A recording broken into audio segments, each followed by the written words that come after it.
Welcome, dear Zaida. Welcome, everybody. We are here today we're going to have a conversation between friends, sisters, colleagues around the Maha Lilah game.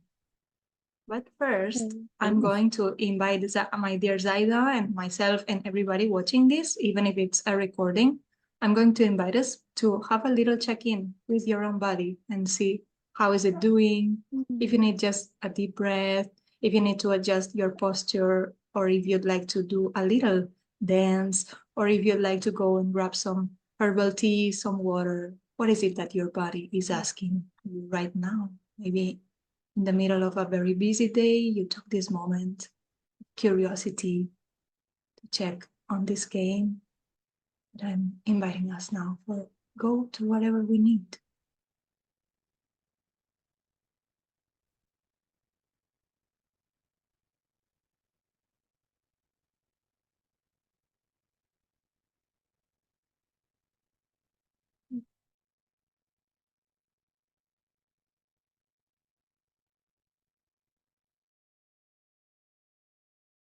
I hope this felt good. Just a tiny moment, but very refreshing. Okay, so, well, let's introduce ourselves because we know each other. We've been working together and sharing together, but maybe some people don't know us. Would you like to go first, Zaida? I'll be happy to. Thank you so much, Esther, for inviting me to talk to everyone about such a sacred topic. And it's fun, and it's deep, and it's ancient. But first of all, let me tell you, my name is Zaida Amaral, and I am also called in my community Sattva, which is a Sanskrit name. We're going to talk about it a little bit. And I live in an intentional community dedicated to development of the being, to the integral development of the being. But it's also, because of that, it's also an ashram and a yoga center, healing center, sustainability center, and agroforestry, and everything that we need to have the life that we think it's whole. I'm not going to talk so much about this, but this is just to give a base ground so you understand how I came about to get involved in one part of my life is involved with this game called Maha Lilah. So I'm very happy to be here and to respond to your questions, Esther, about how can we know more about this game and explore it and maybe play in our lives whenever we feel like. Sounds really good. And I'm very grateful that you offered this conversation and these sharings. And just for people to will be watching this conversation, maybe it's interesting for you to know that Zaida and I have been working together. We're both part of the Inner Transition Circle. And we haven't had this conversation before. So I know some things of Zaida. Of course, we've been working together for more than a year, I think. But I'm curious about the game because of personal reasons. Maybe I'll share a bit later. And it's interesting for you to know, for you all to know that we will be discovering it somehow together. It's a new conversation we're having together, even though we know each other. And maybe I can share that I'm Esther Molina. This is my name. I live in Spain, in northwest area. It's a very unpopulated rural area that I've been living here for 2 years. And I'm surrounded by nature. It's really beautiful, and I'm feeling very good about this change I did. And my main role, well, I'm here with two main roles. I'm holding the Inner Transition Circle communications and also the Habsar Circle communications role. So I'm with two hats communications here on this conversation, but also there's a connection between us since we've been sharing inner spaces for so long. So this is like a background for people to know who we are and why are we talking about this. So thanks again for the offering. Yeah, go ahead. And now we use the time to say that I'm also located in Brazil, which I haven't said. So my community is in the south of Brazil, in the state of São Paulo, right in the heart of the Atlantic rainforest.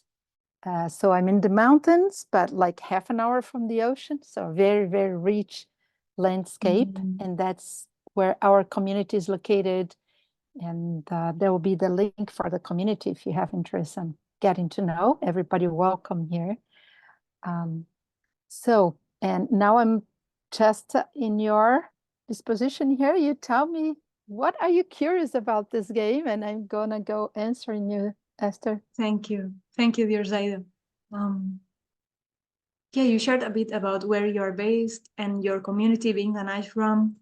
And you somehow mentioned that it could have a connection with you being involved or you in contact or maybe dynamizing this Maha Lilah game. So if you feel comfortable and you'd like to share a bit more about your community, or maybe you can share about the game, but I'm curious about knowing more about the community.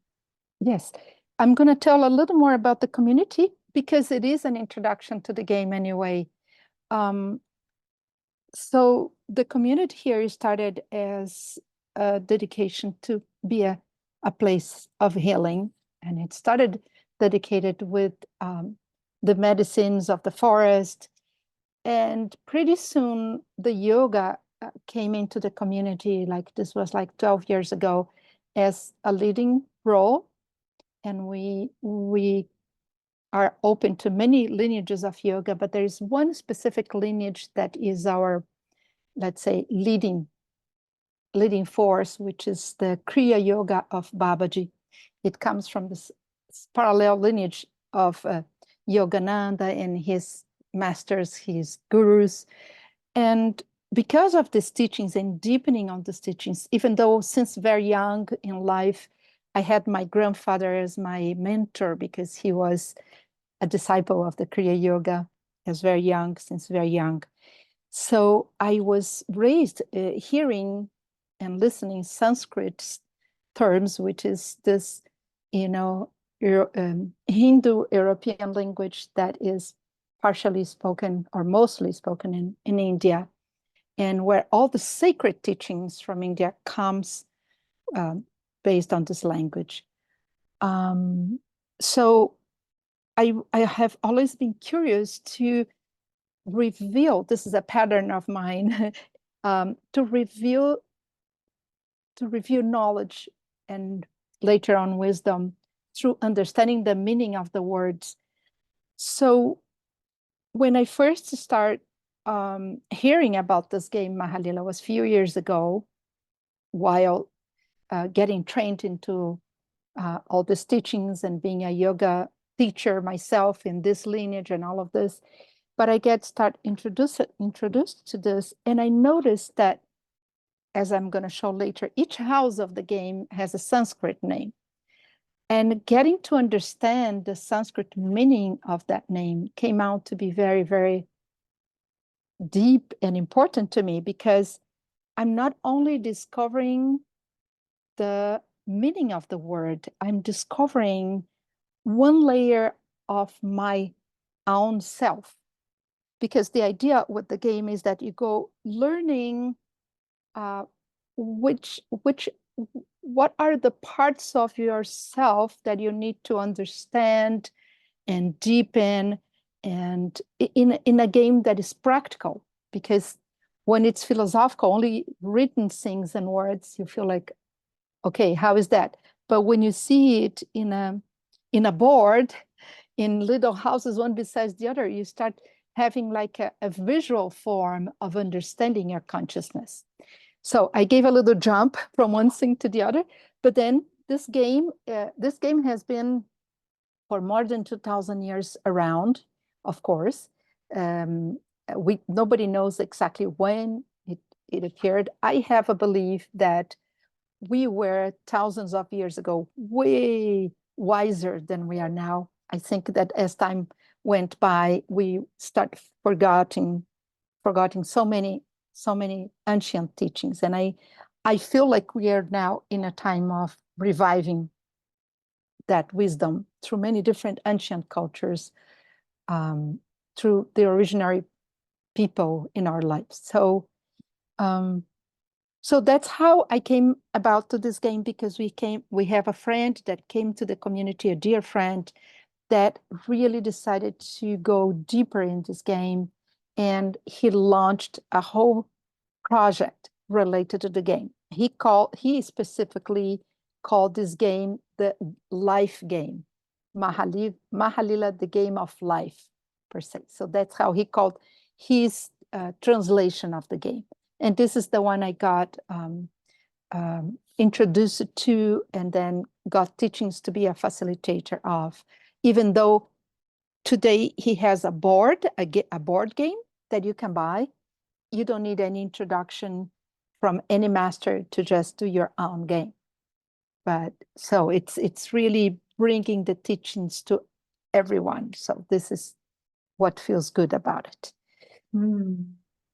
Thank you. Sounds really interesting. And yeah, many things crossing my mind heart right now. It's curious that what you mentioned about the meaning of the words and this ancient wisdom. And I have a lot of questions now, like what does the name of the game mean? And if it, in the beginning, if it was designed as a game from the beginning of, or if it was an exploration of some kind that became then a game, or how, do you know how was it? Or it's so old that we cannot know nowadays? Interesting question. I never thought of what you just said, but it could be that it started as a deep study that then got transformed into a game, but has always called Maha Lilah, which means Maha means big, and Lila means game of life, or life as Maya, as illusion, as a game. And this is actually the big wisdom that we need to develop, that being in this life is, we're here just to pass through it and grow and evolve. And the best way to do it is to be looking from outside, which means being in presence and observing your life. Because as an observer, you're always connected to a higher guidance. When we identify ourselves with our fluctuations of the mind, like our suffering, our pains and our sorrows and our excitements and our joys, not that you cannot feel that, it's part of life to feel that. But when we think we are it, when you think we are a lack, or we think we are a victory, that's when we lose. We lose connection with our proper self. And then the game allows us to be the outside observer of your own life. So if you take a topic, usually when you go play this game, which I can speak properly later on, the step by step, but when you go play, the question is, what is the big challenge of your life? Even if you play more often, what is the big challenge of the moment that you want to deal with? And then when you go play the game, you will start looking at it from the outside. And by looking at it from the outside, it gives you a perspective to be the observer of your life, which means you're going to be looking at your issue, at your challenge, at your problem as connected to your higher self. So when we talk about Maya, the illusion, what illusion of what? The illusion that we are the challenges, which usually that's how we think about it. That's how we were taught that life is. When we lose that connection, we also lose guidance, because our guidance comes through the ability that we have to receive, intuition, or quiet our minds, our hearts, and know where to go, or see the consequences of each choice. So I think that this is a general response to say how great it is to see our issues from an outside perspective as an observer. Did I respond to your question? Yes, thank you. Thank you, Zaida. And it felt like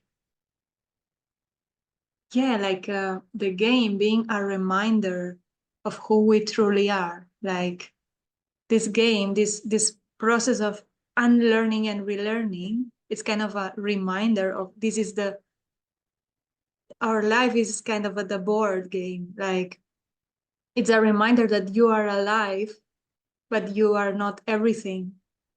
Like remember Yes.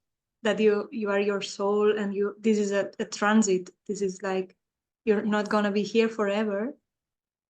Let's be aware of that. Like feels like a reminder, yeah.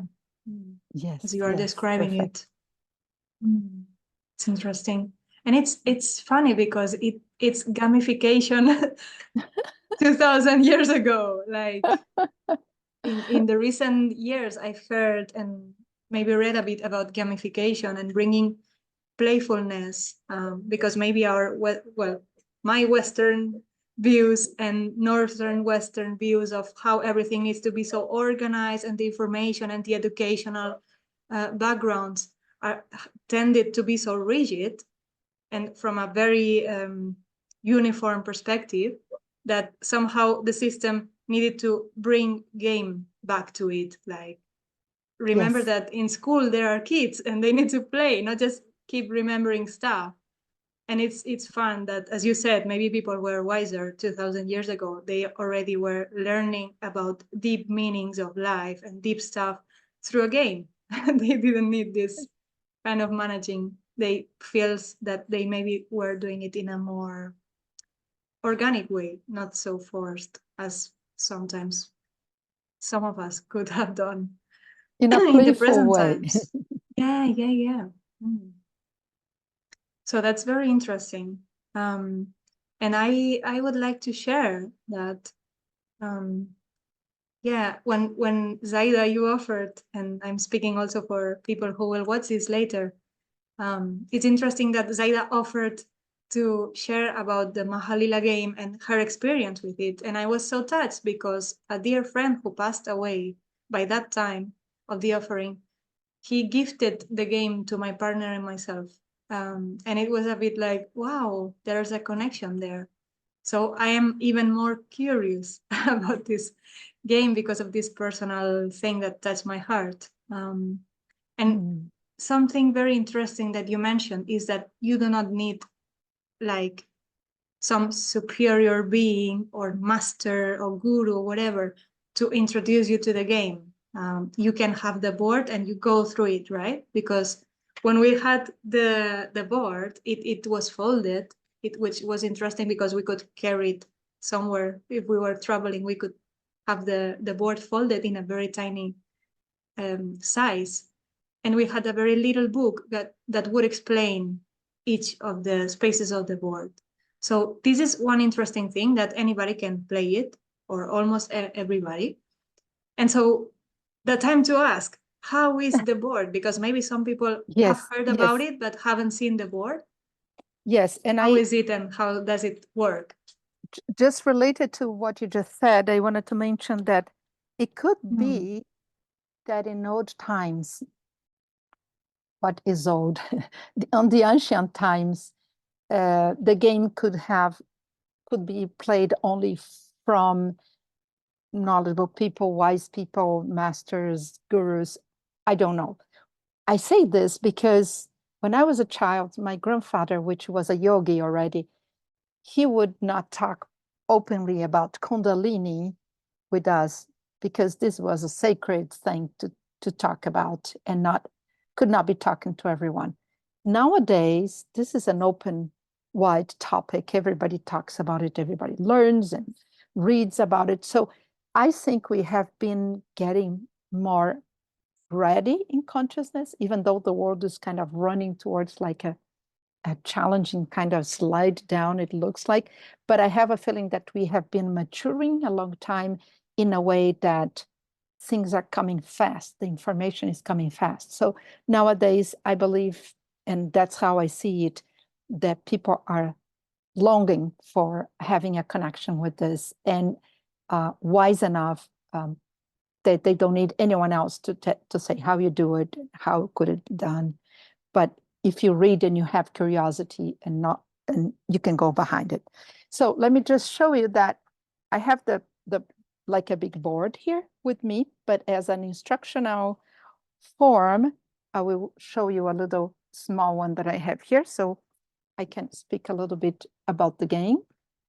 Let me just turn off this light here. Oh, doesn't make a difference. Okay, so this board here, the little brightness of the board may affect a little bit the visual. It shows many different, how we say this, these are columns, the horizontal lines per se.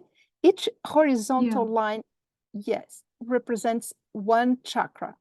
The chakras are energetic centers that are located in our spine, since the very low part of our spine until above our heads, and there are 7 chakras, and they hold different energies that come through our body. So when we practice yoga, especially the yoga that are conscious about this energetic centers, the idea is to bring energy and to balance and harmonize each one of these centers. So the game itself, it proposes that along each horizontal layer of each chakra, there is a series of we would call houses in the game, but they are like feelings, concepts, whatever we call that is related to that level of the chakra. Per se, everything that is related more to instinctive feelings are lower here, which means like jealousy, anger, feelings of separation. All of these feelings are located in this very, very low chakra. Then when you have traumas, it's more likely that it's going to be things that will trap you in this second chakra, which is the chakra related to water. The first one is related to earth. And so we have many houses there, and the houses are written down in Sanskrit, okay? So let's say here is the house actually is this side here. Here is the house called Shuddhi. Shuddhi is a house of purification. So when you come to this house, it means that there is a need for yourself to purify yourself. So all these houses, we'll be talking then, I'm not going to go through each one of them, about these chakras. And then we have the chakra of your belly area, which is fire energy, which is your power, actions, and also the connection between earth and heavens. So it's when you get the power to act. Then we have the heart chakra, which is your divine being, compassionated. And then we have our throat chakra, which is the creativity and the ability to speak clearly and the ability to create. Then we have the third eye, which is in the center of our chest, our front head, which is when we're still looking through the world in a horizontal way, but we see it with unity. So we call it the third eye, because that's the goal. And then we have the chakra, which is above our head, is our connection with the cosmos. So the last one connects us with heavens, and the first one here connects us with the earth.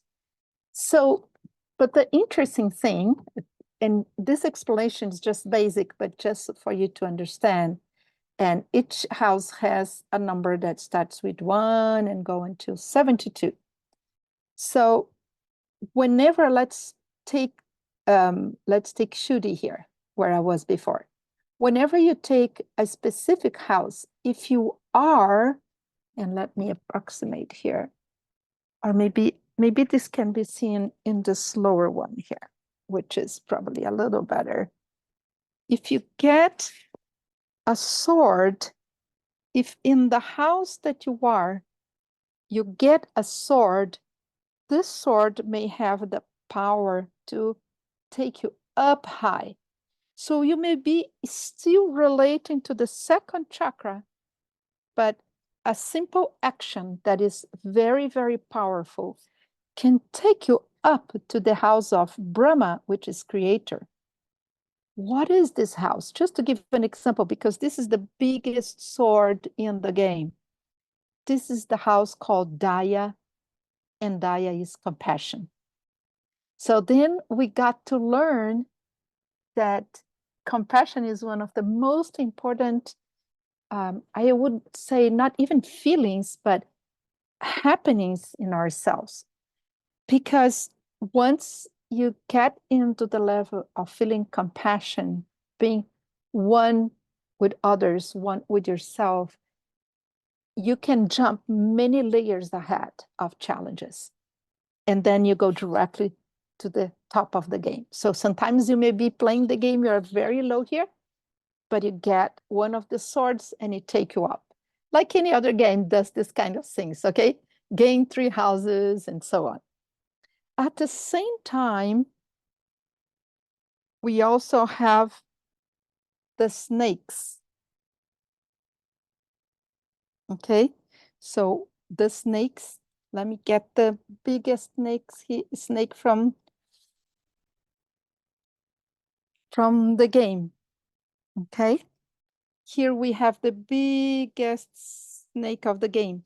You have gone through the whole, because it goes like this, right? You are up there. You are right in the house number 55, which usually we think that 55 is like, wow, I'm now a wise being, you know. Spiritual bypass. Spiritual bypass, I'm there, I got it. And what happens?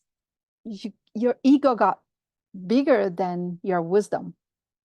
And then ahankara is the name of this house. And ahankara is egocentric way of being, egocentric way of thinking, of speaking. And then there's no problem about that. When this happened, don't be, shy about it. It just means that our memory has trapped us. Our memory make us create habits, and these habits will try to be with us all along our lives. And then when you're there thinking that you got rid of all the things that are impeding you to just flow in life, and to be egocentric is something that you used to do when you're a child, in your family, and especially because our society does not guides you towards something different than that. It guides you towards you deserve, buy some more because this will be good for you. So, and then we get ourselves trapped in the house of Ahankara. And of course, the house of Ahankara, there is a whole text. The book gives a whole text for you to learn what is Ahankara. What does this mean? And here says, when the centers of all activities turn out to be yourself, is when you have an idea that you are blocked in your ego, in yourself. So then it's time to remember. And to remember, you are taken back to the house number 3. The snake is long and take you back to the house number 3. And here the house number 3 says, just as a word to say, if you got into egocentric way of being, it's because there is some anger inside of you that is blocking you from exploring your spirituality and your whole being. Then you got to meet the number 3, Krodha, which means anger, and explore. Let's go back and see what kind of anger is here. What is being locked inside of me that I need to explore? But it's interesting because it's not like you're going to do that like in a therapy, that you have to go look for your trauma. No, you just understand what is taking you from one point and taking you to the other.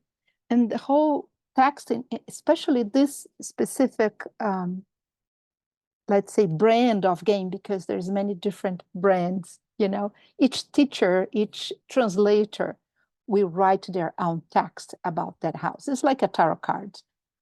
And then this specifically text, I really find it very wise and teaching me a lot. This specific that I'm talking about is from this friend here in Brazil. It's still only in Portuguese, the book, but it's already working to be in English. I will put the link for you and for whoever want to take a look on it, because some people may speak the language and understand the language and can even order it and have it in Portuguese. But it's very important that we find a way to understand the meaning of each one of them, each one of the houses, to go deeper on the game, just to have an idea, not to need to go too long. Just to complete the session on the practicality of the game, you start here below. You start in the house number 6, which is Moha. Moha means attachment. And we start in the house of attachment because as soon as we're born, we are attached to that mom. We are attached to that womb that we want to go back. And we forget, mostly we forget about our, natural way of being, which is peaceful and calm and serene. And we're jumping into this world. And then you go diving on the game. And the goal is for you to get to a specific house in the top of the game, which is the house number 68, which is Vaikuntha Loka, the house of Shiva. Actually, the house of Vishnu, because Vishnu is, we have the trilogy of Brahma, Vishnu, and Shiva. Brahma being the creator, Vishnu the one that maintains, and Shiva the destroyer, which is actually an acronym for what happens to us in this life. We were born, and then we grow, evolve, and then we die. So that is the goal, is to get to this house.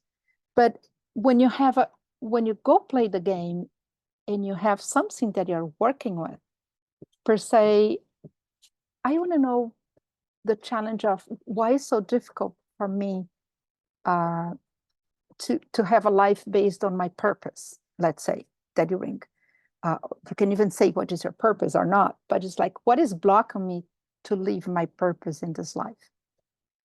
And then you go along and you start seeing and reflecting in each one of these houses to start translating for yourself where the blockages are. They are in the house of desire. We are too much involved with it. You are in the house of losing yourself into the day-by-day mundane instead of like looking for what is important for you. And anyway, there's many houses here to explore. But I have a feeling that you kind of had a little sense that the swords are the ones that take us higher, and the snakes, they are not bad. They are just the ones that comes to remind us to learn again something that we have forgotten. Does it make sense to you, Esther? Because knowing that you also are hearing it from me for the first time, you can be my balance here to know how the explanation is. Yeah, it's really interesting. And there's a lot of houses. And I love that there's so many interconnections, right? So it's not a linear trip. You can go back again and again and again. It doesn't matter what you think, what's your idea of moving forward or moving through life.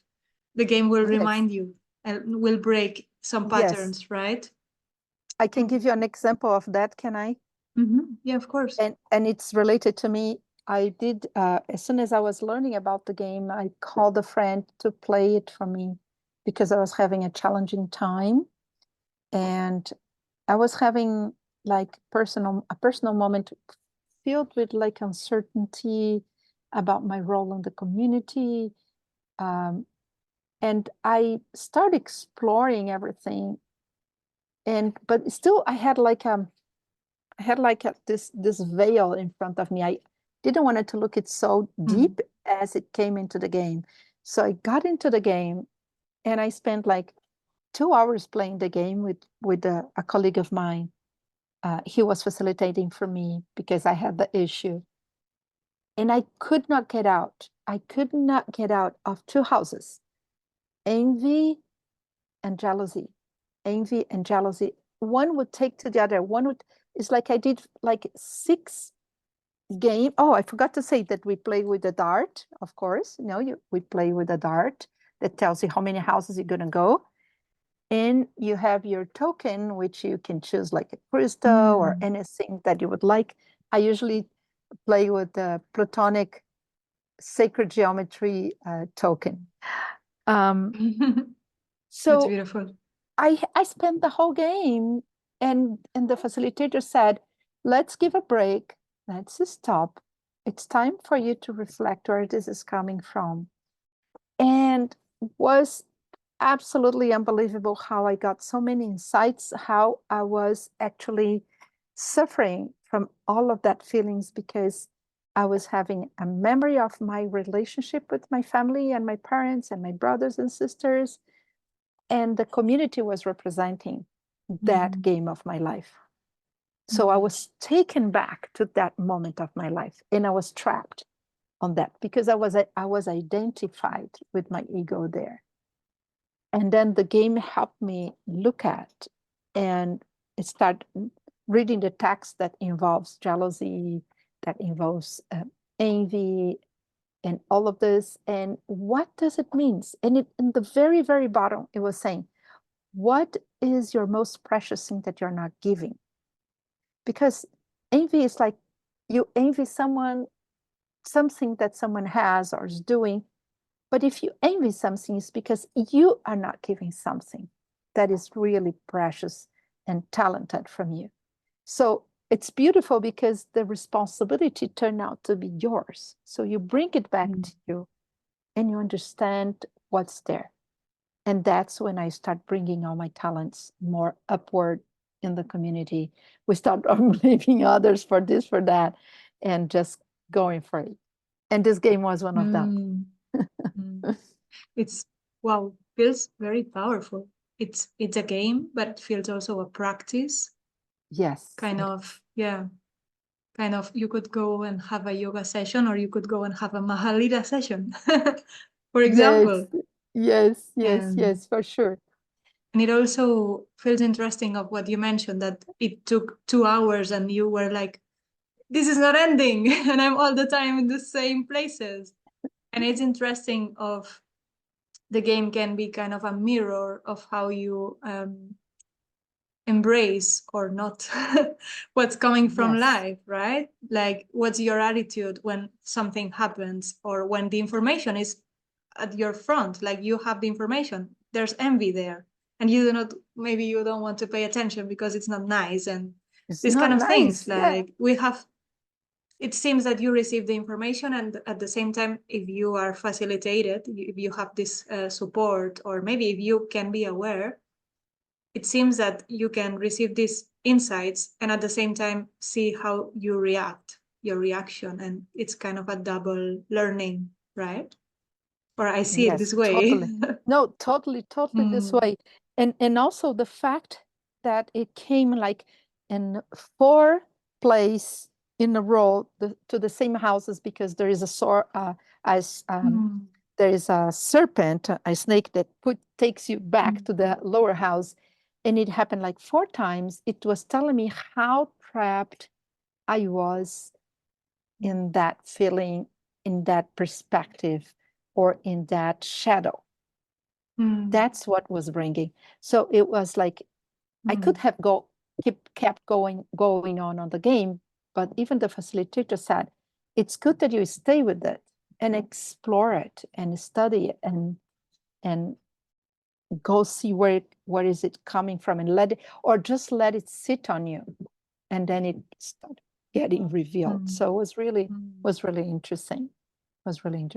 But it doesn't need to be a heavy thing when you play. It can be really fun. It can be really fun. That moment I was heavy myself, so I was looking into a more Mm. in depth. Yes, for sure. Yeah, it seems you can approach with some lightness to very deep, not heavy, but very deep stuff that goes on in your lives, but in lives in general, which feels very rich, like very interesting tool to approach these kind of things. And what drew my attention as well, is that it it could help us break, well, people who are very um, time-minded, like um, let's say I assume that time is linear and that the bottom things are wrong and then the top things are the good thing, and I need to go upwards and improve and go there and linear expand and better, and like I need to perfect myself. This kind of ideas, very Western oriented ideas of linearity, it feels like this game can be a good way to experiment, to break a bit, to deconstruct a bit on this. Like, no, it doesn't mean that the house 2 is bad and the 70 something is the perfect one. You don't need to, Yes. like, Yes. it changes this mindset a bit. Like, Yes, you can keep start. moving in different Mhm. directions. You don't need to go upwards all the time. Yes, Like, I and think each we one won't of go. us, and each one of us will need to come down in a certain point to explore something that was forgotten on the past or needs to be reminded. And in each one will be different. So this is what is interesting. Some will go up through another way, through another sword that takes you up. Others will go slowly, house by house. And others go really fast, but they can come down really fast to explore what's down here. So it's a whole, it's a whole, it's Yeah. integral. This is what is beautiful. Yeah. And it feels alive because every time that you play it, it will turn out very different. And it will be this mirror of the It present moment. turns. And also, I don't know if you're going to ask this, but I just reminded that that's a good moment to talk about different ways of playing the game, or that I have the experience of have played it. Yeah, please. So I have this small board when I'm doing online the game on an online form, so people can understand. And there is this board that is for a table, but I also have a gigantic board. And the gigantic board is the one that you sit and you could even walk on top of it.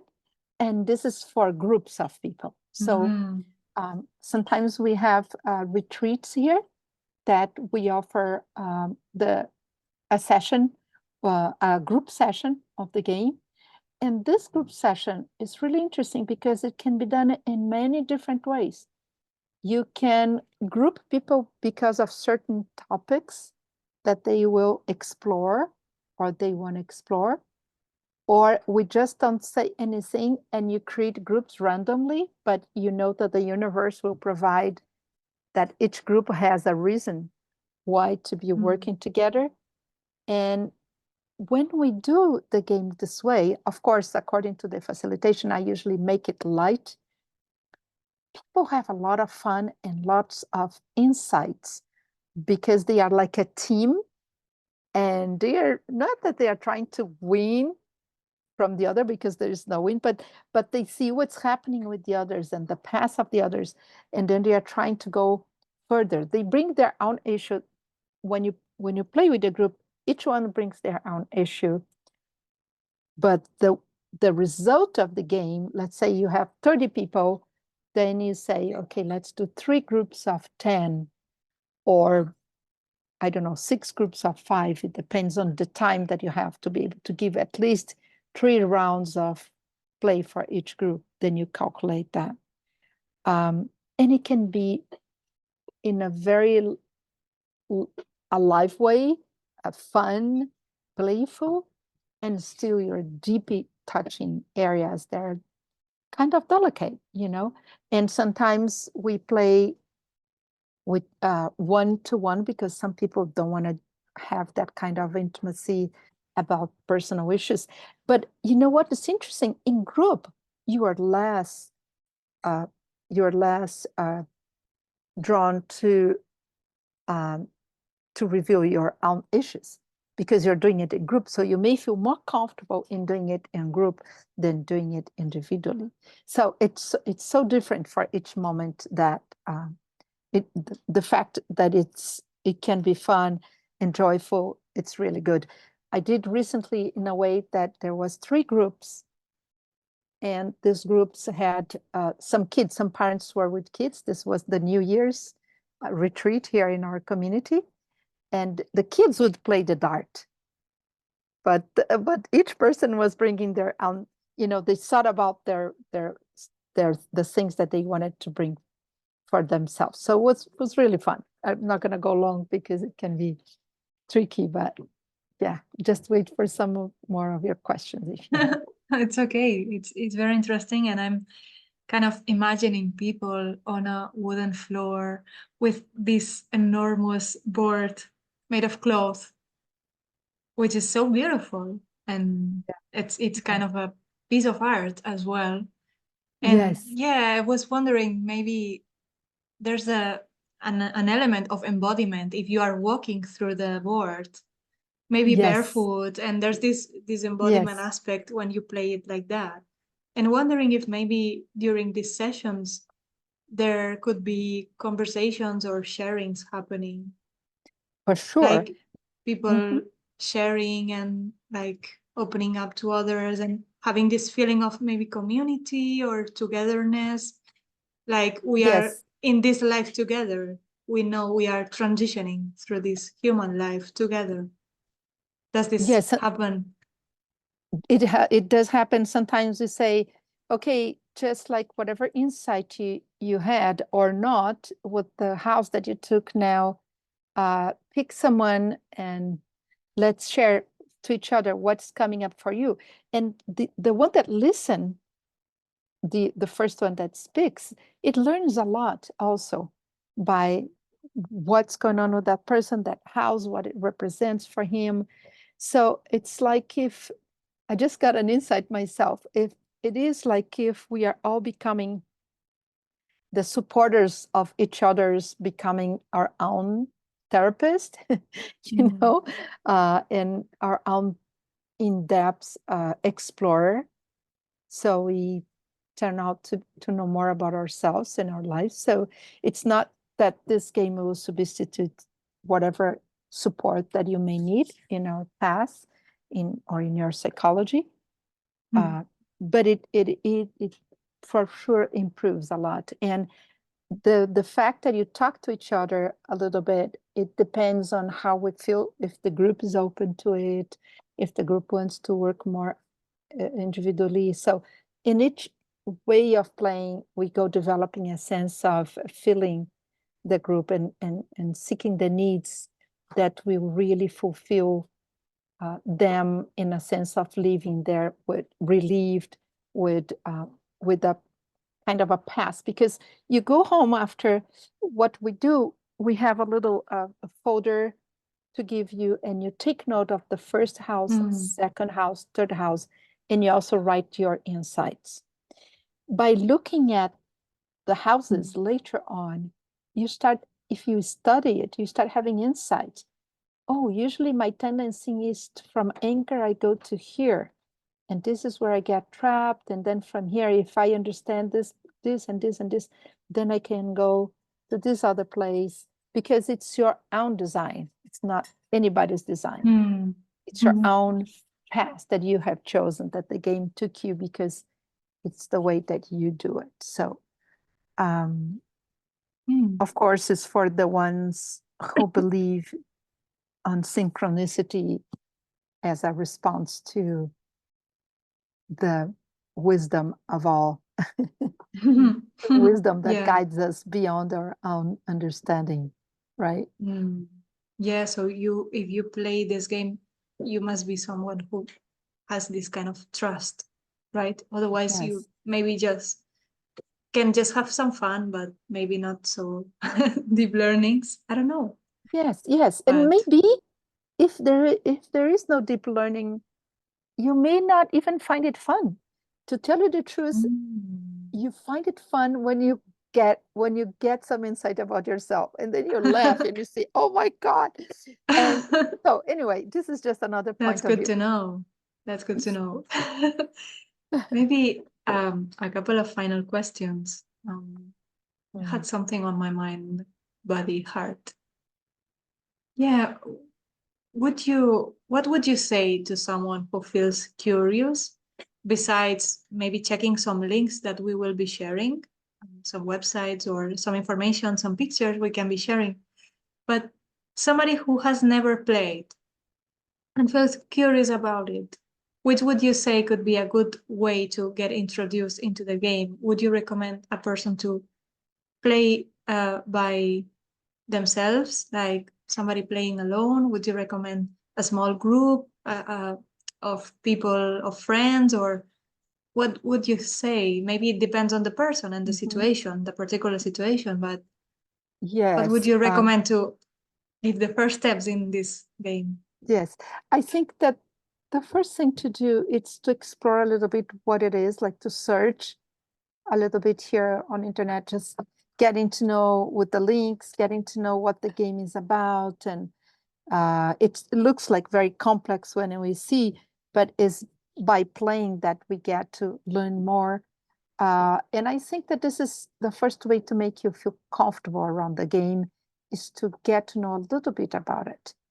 And then in a second moment, it will depend on you if you feel like you want to be more in a group where you don't have to reveal so much of your own needs, but you're just as a group bringing up something, and you would have to find who is facilitating this game in an online form.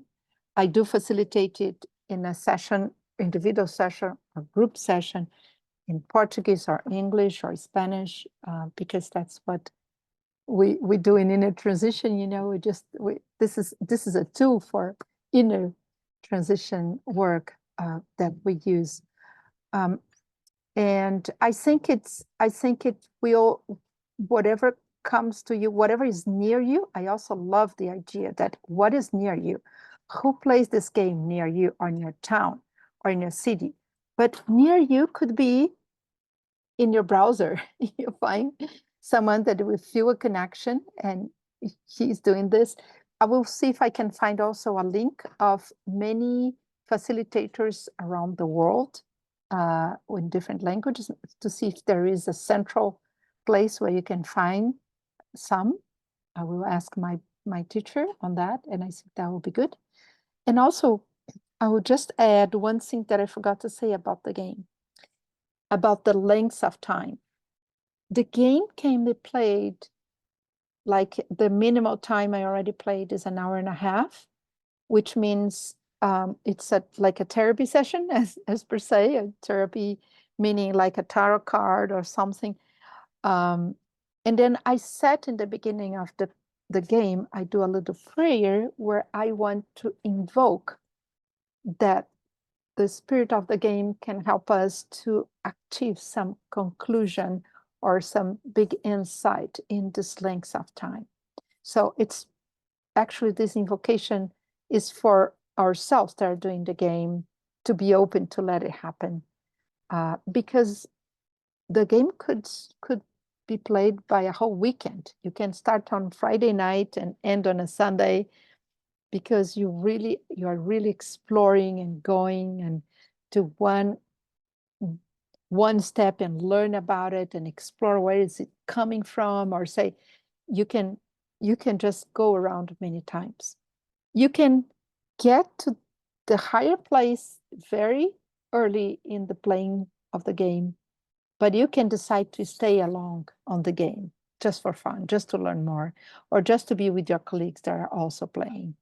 And you say, no, I want to continue playing. So it's like life, there is no specific time that holds you. So I just wanted to say this about the two opposites of playing this game. When I play in groups, that I facilitate groups, is really good if you have like a 3 to 4 hour, 3 hours, then it makes it easier for people to have at least each person or each group having 3 rounds, 3 or 4 rounds, just ground you a little bit, just let you see where you are, what's going on with that topic that you brought. Okay. Thank you. So it can be very different every time you play, if it's alone or if it's with a therapist or facilitator, or if you play in a group, in person, online, if you decide to set a timer, maybe like we have 2 hours and see what happens. But it Yes. felt really important that what you shared about setting an intention, like maybe kind of a bit of a ritual, or just Yes. yeah, like committing, like I'm here to maybe have fun, I'm committing to be open, I'm committing to learn, I'm committing to be aware, this is what I'm here about. And maybe not taking it too seriously because we're here to play, but at the same time, this commitment to oneself and to the universe or life, like, okay, I'm here to learn about Yes. this game of life. Yes, and committed to receive, because we usually are filled up with so much that we don't let anybody come in. So it's like innocence. Innocence is beautiful because it's like a child that was born is like nothing is recorded on her brain or memory, is just like is there to receive. And that's what we need to turn into. It's like a little baby that is always looking at things as the first time, as fresh. And if we allow to receive information, because usually we're like, no, I don't think it is, or no, I already talked about this, or already, but there's so many different angles that we can look at the same topic, you know? I also want to remind that everything that you're hearing from me is about my own experience. And it could be that there is some specific sacred ways of playing that will not go into the line of things that I learned or that I'm doing. And I just think that each way of doing it needs to be very respected and very considered to be able to play, because each one of us will have our own sacred way of doing it. And I say sacred just because we're talking about the truth. We're talking about truth beyond any culture, any religion. Is like what is beyond our mind and our ego. Oh, that's what I'm calling the truth. So, so I think it's important to know that it's important to follow whoever person you find, and whatever they show you, you may want to follow that path, because that's the path that will help you if you got to it, you know.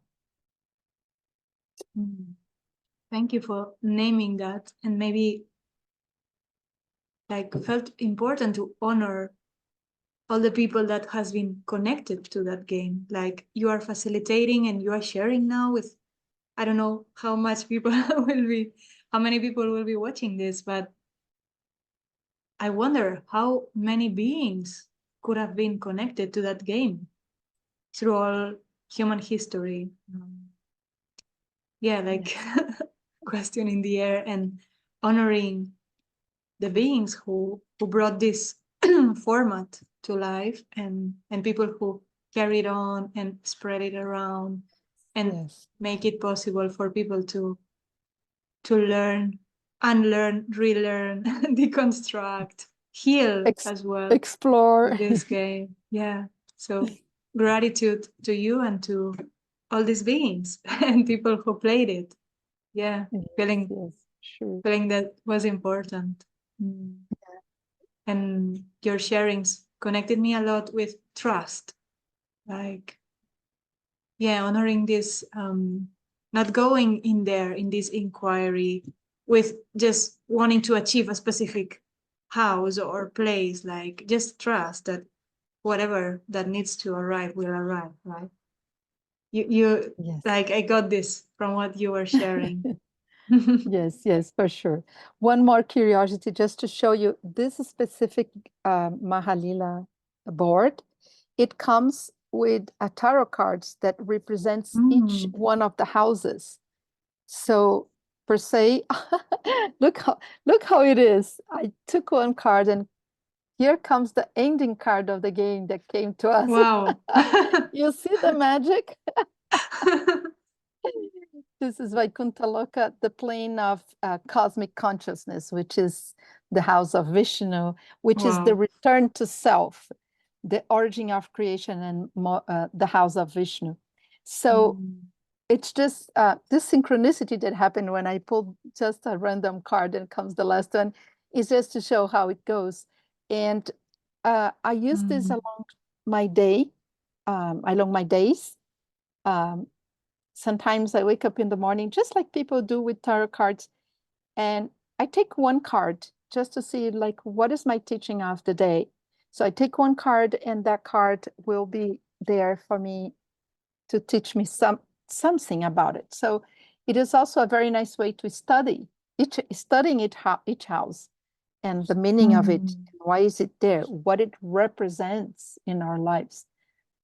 It's learning about ourselves, and about our past and about wisdom. So it's really, really nice to do. So even if you don't have the tarot cards, you can also just say one number between 1 and 72, or pick a number and see what is there for you on that day or in that situation. Sometimes I just want to have one card, which I took hours here and came out the 68, just to say the completion that is shown here in the process. Yes. It's funny that you took that one. Yes. Yeah. And I will send you the picture of that card and the text of that card too. Maybe fun. Thank you. Yeah. Also some videos of the game here happening and how it runs, and maybe some of the pictures of people walking on the board may be fun too. So you that'd be can, great to they will share. be appearing there on the article that you guys can have it there. Thank you. I have maybe one last question, and it's a tricky one. Yes. Because I have this feeling of completion and positivity and healing, and at the same time, something in my mind is wondering, maybe some people can be afraid of the game. Maybe some people would ask, well, but what happens if you go in there and some shadow comes out? How can I approach that? What would you say to somebody who asks, I feel a bit hesitant to play about it? What could come out of it? If somebody feels a bit scared or. Yes.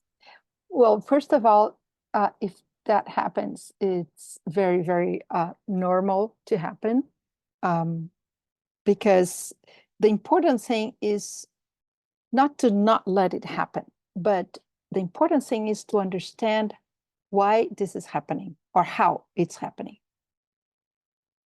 The one who fears is the one that identifies with the issue itself. It's not your higher self. Your higher self is the observer. The observer is always looking at everything to gain wisdom and knowledge by understanding the process, right? Let's say if you are in an anthill, you found an anthill. If you're not stepping on it, you love to observe it and see how the ants are walking and going in and going out, and who is in front, who is carrying what. And if for some reason, you could see inside, it's even more curious, you just see how they cross each other and there's all this intertwined actions. But if you are with your feet inside the anthill, you just scream, you're bitten by it, right? Somehow,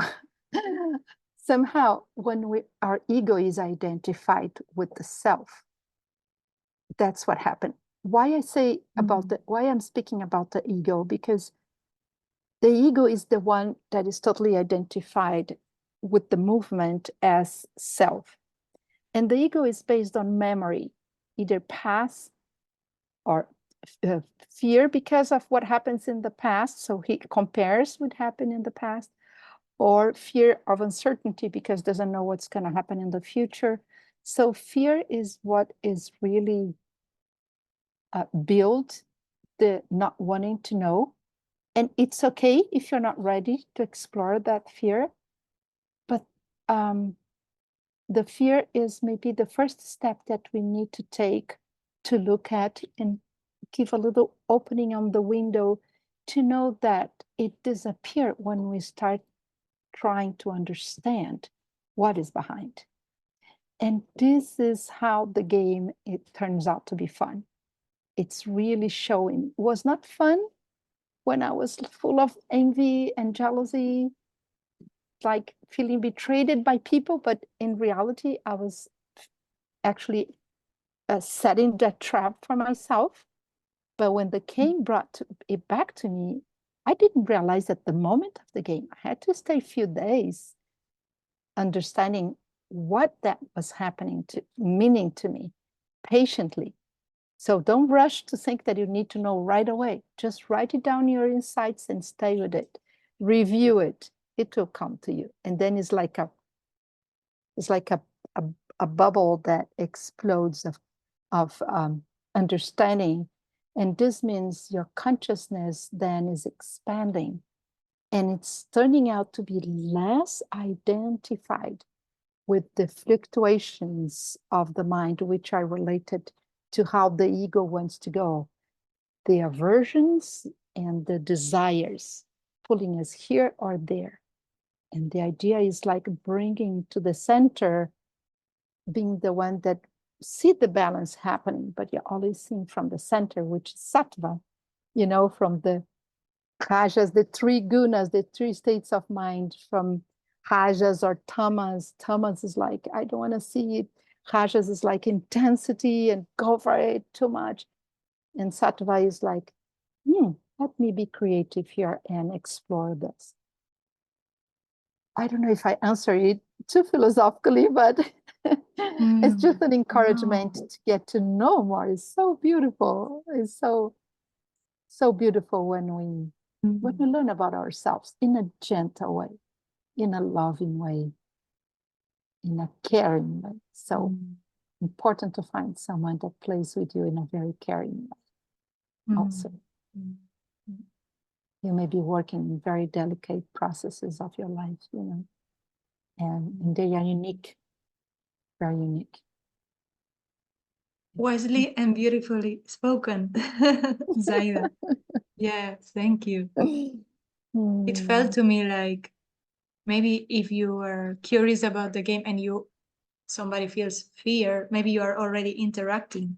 There's some information out there. Like when you were replying to the question, I was feeling like, maybe if you don't feel anything at all, you hear about the game, you don't interact, then there's nothing there. But if you feel fear or curiosity or something is alive, then you are somehow playing it. You are engaging with it. Yes, it's a call to explore. Yeah, and felt important what you said, that this reminder of you are the observer. You are playing the game. Like don't get too attached in there. And maybe I don't know if if it exists like as part of the game, but maybe some kind of if people is new, maybe I would do that myself if I'm playing the game. Maybe having some post-it or some object that would remind me, maybe my glasses, another pair of glasses, like you are the observer, remember you are there, like you are the player. Some kind of some kind of reminder, or maybe the token can be the token you choose to play. Yes, because kind of that's reminder. you. Oh, that reminder of something briefly. I did some amazing playing of this game with people that does systemic constellation, family constellation. And sometimes they play even with the little toys, that represents people in your family or represents you in relationship to that family. Or we got some groups like the therapist for family constellation would constellate someone and find their blockage or something, and then would bring it to the game after. Then we had groups of people working. So the game can be played in interaction with other therapeutic tools together. Also, it's really, really fun. Just to say that it's not an isolated fact. And I also want to at least for my part, finish saying that even though I'm very focused on this game, I have many different roles in the community. I'm one of the co-coordinators of the whole community and have responsibilities in many different areas, together with the co-founders. And this did not impede me to understand that one of my roles was maybe facilitate this game. Sometimes in this society, you only do one thing and we lose so much because there's so many beautiful things that we can do to support others. And one of the things that I do is to play the game. So just to open up people to, no matter what you do in your life, to think about, exploring that possibility. Thank you, Zaida. I feel so excited about the game after our conversation. I hope that people who will be listening or watching this recording will feel as excited. And I'm beginning to have ideas, and maybe I'll propose you something later. Who knows? Maybe we can offer some game space online. I don't know. Let's explore that later. Yeah, for sure. And maybe in each session of the newsletter, we can have the explanation of one of the cards or something like that. So anyway, we can explore things along the time. Thank you so much, Zaida, dear sister, for your time, for your wisdom, your sharings, and everything you are and do in the community and beyond. And hoping, that people would like to connect with the game. I'm certainly excited. I would love to go and grab the one I have and experiment with this game of games of life. Like it's kind of a kaleidoscope, like, this kind of toy. Like it feels so rich and diverse. And so I'm very happy that we took this time together, and see you next time. I hope everybody enjoyed. And thank you so much for the opportunity to be here and speaking in a joyful way about something that sounds so deep, but it's just like coming to the surface in this new age that we all need more than anything to unveil our consciousness, to become better beings to ourselves and to others, and come back to our divine way of living, which is goodness and love and compassion and peace. Thank you so much for the opportunity, Esther. Thank you. Thank you, Zaida. Thank you, everyone. Bye.